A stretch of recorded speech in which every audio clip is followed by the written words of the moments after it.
Greetings and sanitation film fans, Thomas L here. Since it was just the birthday of the late great director Tony Scott, I decided to do my top 10 favorite Tony Scott movies. And it's tragic that he passed away. I mean, the guy sadly passed away way too soon, and he left behind a really great body of work. And of course, he's the brother of famed director Ridley Scott. Of course, Ridley Scott directed movies like Alien. He did Thelma and Louise and all. And Tony Scott, he's made some really solid stuff over the years. So that being said, here's my 10 favorite Tony Scott films. All right, coming in at number 10 will be a film called Unstoppable. Now this is a kind of like Speed, but with a train. And like in it, it's about like a massive train who that rolls out of control, and pretty much it's the threat of lots of people on board, and lots of people might like lots of people on the train's lives are at risk. So it's up to a veteran engineer played by Denzel Washington and a young conductor played by Chris Pine, who must risk their lives to save those in the train in the runway's path. I gotta say, I really liked Unstoppable. I thought it was pretty fun, and sad to say that this movie was actually Tony Scott's last movie before he passed away, and he did a great job with this. It's a really fun, entertaining film.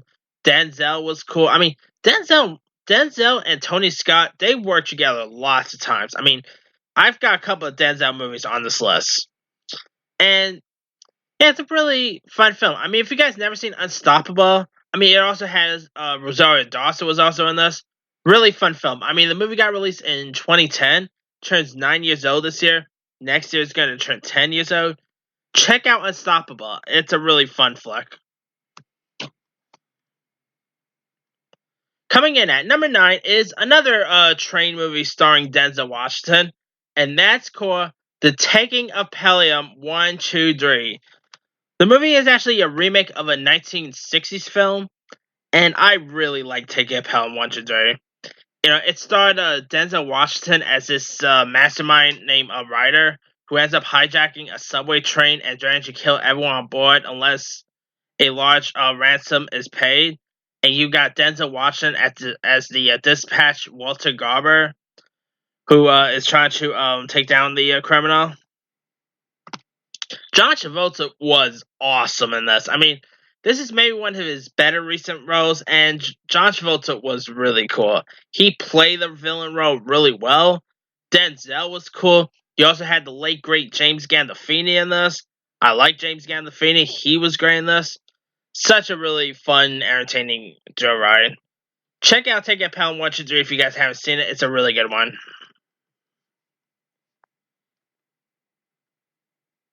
Coming in at number 8 is a film called The Fan. This film stars Robert De Niro as a character named Gil Renard, who has a volatile personality, which like has resulted in a divorce and a strained relationship with his young son, and he ends up pretty much being obsessed over a San Francisco Giants superstar named Bobby Rayburn, played by Wesley Snipes, and he's pretty much trying to track him down, and he's pretty much obsessed with the guy. So Robert De Niro was creepy in this. I mean, that guy could play creepy well when he wants to. Whether it's Taxi Driver, Cape Fear, The Fan. I haven't really seen The Fan for a while, but I really dug this movie. I thought I thought Robert De Niro and Wesley Snipes, they were both really good in this. And the movie got released in like the 90s. When did it get released in? It got released in 1996. And it also featured a good supporting cast. Like you had Benicio del Toro, Ellen Barker was in this, John Leguizamo. I really liked the cast list. You even had Jack Black in this. Pretty good film. It's really entertaining. It's fun. It's intense. Definitely check this one out. I mean, it's a really good one. Coming in at number 7 is another Denzel movie, and that is Man on Fire. The film stars a ex-CIA operative named John Cressy, who accepts a job as a bodyguard for a 90-year-old Lupita, played by a very young Dakota Fanning, who is also the daughter of a wealthy businessman named Samuel Ramos, played by Mark Anthony. So just as Cressy begins to develop a fun, they end up developing like a friendship, and but you have a bloodthirsty gunman played by this actor named Jesus Oka, who ends up kidnapping the girl. So now Cressy must pretty much find the man responsible for kidnapping her and kill the guy and all. Man on Fire it's a kind of a slow pace, but it's really good. It's intense. You also had the great Christopher Walken in this. I mean, I like Christopher Walken here. He was great. Yeah, it's a really good film. I mean, Denzel gave a good performance. Dakota Fanning was amazing in this film. Yeah, really good performances all around, and it's another good Denzel slash Tony Scott team up that I think you'll probably enjoy. All right, coming in at number 6 is Domino. Now, this film stars Keira Knightley as a character named Domino Harvey, who's a former model who's also a bounty hunter who has been arrested for robbing an armed car. So during the interrogation, she claims innocence and ends up telling her story, and she ends up becoming the pupil of Ed Mosby, played by Mickey Rourke, who ends up running a course for a aspiring for pretty much bounty hunters. And so you got Edgar Ramirez as a character named Choco, who's one of the three of them, and becomes a successful team. But but a bail bossman played by Delroy Lindo offers a job. They are forced to complicated frame up and on.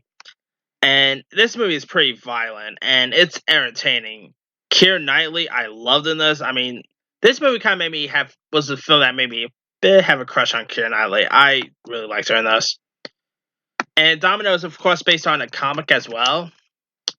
Not to be confused with the Domino from Deadpool, by the way. This is a totally different Domino. And also, you have a few other good supporting players. Like you had the aforementioned Christopher Walken. You also had I believe it or not, this movie is even based on a true story as well, and the real life Domino Harvey also has a part in this. Also, Amir Savari was in this, Jacqueline Bisset, Lucy Liu, Monique, Macy Gray, Dabney Coleman. Some really good cast members here. And it's a really good one. I mean, it's still a shame that Tony Scott never went ahead and did a sequel, because I would love to have seen Keira Knightley back as this role again. I really like this movie. I mean, if you guys never seen Domino yet, it's a good one. Coming in at number 5 is Days of Thunder. Now, the film is about the rivalry between a rookie hotshot played by named Cole Trickey, played by Tom Cruise, and a veteran racer named Rowdy Burns, played by Mickey Rourke. And it's pretty much like a car racing movie. And here you also got Nicole Kidman, Carrie Ellis was in this, Robert Duvall, some really good cast members, and it's a really entertaining film. I mean, it's kind of like Top Gun, but with cars. That's what I'll put there. Yeah, it's a really decent one. And Tom Cruise and Tony Scott, of course, work together tons of times. I mean, Tony Scott really has great French. He works great with actors, and he of course worked the guy worked well with Denzel. He worked well with Tom Cruise, Keira Knightley. He worked well with Christopher Walken. I mean, that guy was a people person, and he really worked well with all. And Tom Cruise is definitely one of the actors he worked very well with. And Nicole Kidman, I mean, she's a goddess. Nicole Kidman is just the best. But if you guys never seen Days of Thunder, it's a really good one. I mean, even if you're not into NASCAR racing, I think you'll still appreciate this movie. Coming in at number 4 is True Romance, which is scripted by Quentin Tarantino, and I always keep forgetting this is a Tony Scott movie. Some reason, I don't know why, but I always keep thinking this is a Quentin Tarantino movie. It literally feels very Tarantino-ish. I mean, it makes sense because Quentin Tarantino is a screenwriter and all. But in it, it's pretty much like a crime romance film. Like, you got Christian Slater as a comic book nerd, and he's an Elvis fan named Clarence, who also has a prostitute named Alabama, played by Patricia Arquette. So they end up falling in love, and Clarence ends up breaks the news to her pimp and ends up killing the guy. So he ends up grabbing like a suitcase of cocaine on his way Dickie isn't that Dickin that is Alabama's clothing. So like the two end up hitting the road, and of course the mobs are after him. This movie is pretty intense. I mean, Patricia Arquette, I love Patricia Arquette in this.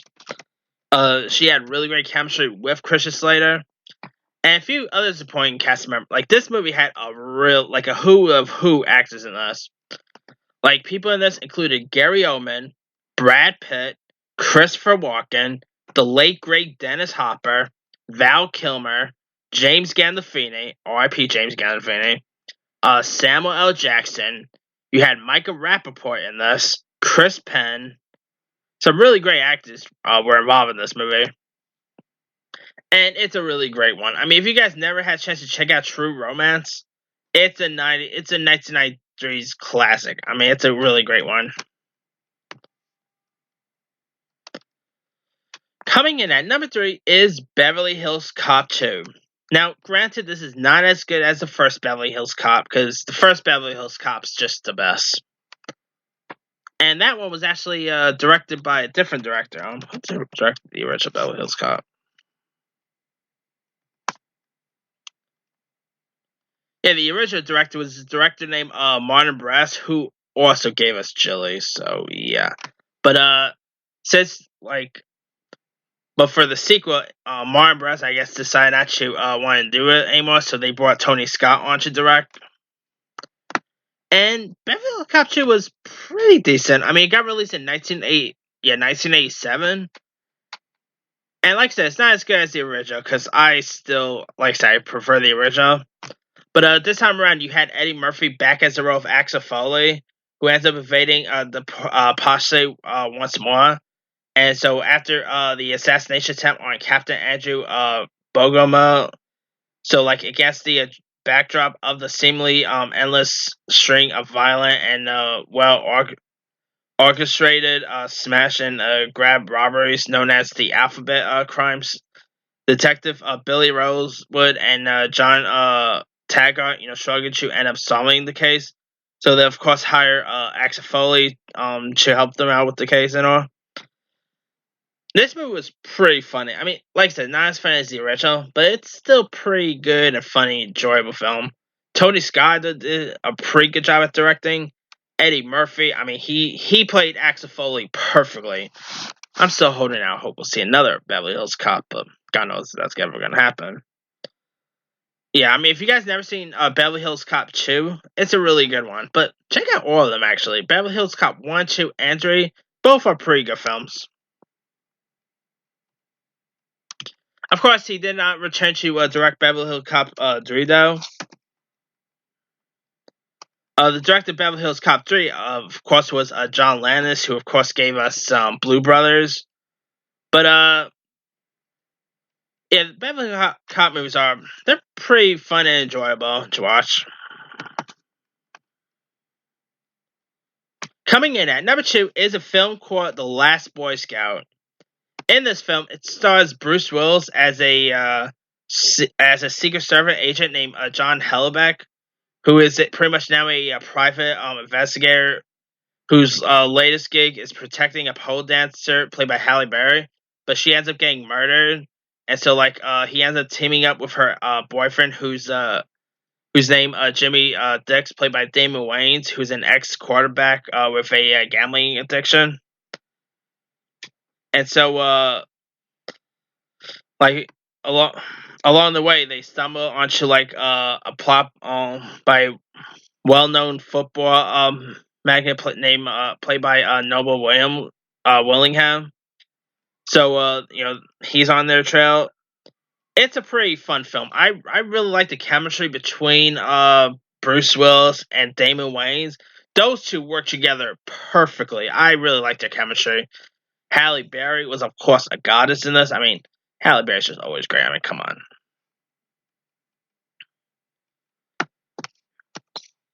And I mean, Last Boy Scout actually got released in like early '90s. When did it get released in? It got released in 1991, and it's probably one of my favorite 1991 releases. It's really fun. The movie was also scripted by Shane Black, who of course directed The Nice Guys and The Predator. He also had actress Danielle Harris from the Halloween remakes and Hatchet. She played she pretty much played a kid in this. She acted at a very young age back then. You also had the late great Taylor Negron. Bruce McGill was in this. Kim Coates. Of Tony Longo. You had some really good cast members here. I mean, of course, Morris Chestnut, Eddie Griffin. I really love this movie. The movie is also pretty funny. It's a pure nice action fun. If you guys never seen The Last Boy Scout, check it out. I think you'll appreciate the film. And I'd be down to see Bruce Willis and Damon Wayans do another film together. Those two really worked well.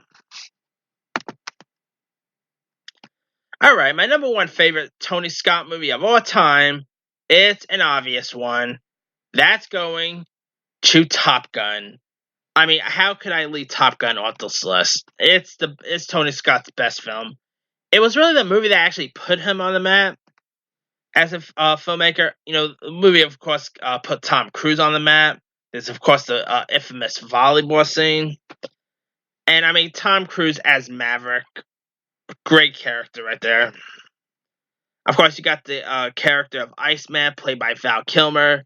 Kelly McGillis was in this. Tom Skerritt, Anthony Edwards, of course, played the role of Goose. Such a good film. It's really it's an entertaining film. It's of course, it's an airplane film as well. It's a really great one. I mean, I could probably watch this movie tons of times when I get a chance to.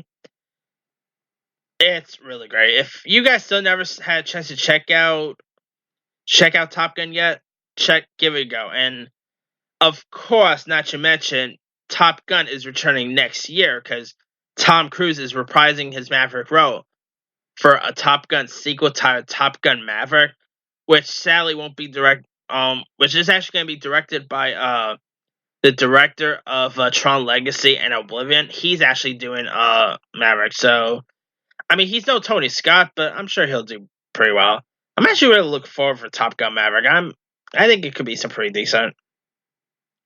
I don't know if it'll be as good as the original, but hey, that's always that has to be waiting to see. But anyway, that's pretty much it. Let me do the quick rundown. Number 10, Unstoppable. 9, The Taking of Pelham 1, 2, 3. 8, The Fan. 7, Man on Fire. 6, Domino. 5, Days of Thunder. 4, True Romance. 3, Beverly Hills Cop 2. 2, Last Boy Scout. And 1, Top Gun. Now, he's been in loads of other stuff. He's directed loads of other stuff over the years as well. It's a shame, he died way too soon. He sadly passed away back in 2012, and boy, can't believe it's been that long since he passed. But Tony Scott's other films, let me pull up his credit list. He also did Crimson Peak, which I never really cared much for. It also had Denzel and Gene Hackman. Enemy of the State had Will Smith and Gene Hackman. The Hunger, I believe that was actually I think it was The Hunger that put him on the map. Deja Vu, another Denzel film. Spy Games with Brad Pitt and Redford.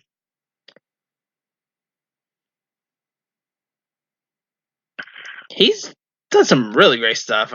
He also produced stuff like The A-Team he produced. He was one of the producers on Prometheus.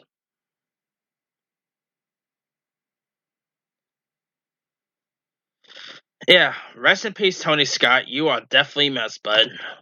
Anyway, let me leave it to you guys. What are some of your favorite Tony Scott movies? Drop a comment below. Don't forget to like, subscribe, hit that bell for more notifications. This here is Thomas L. signing off.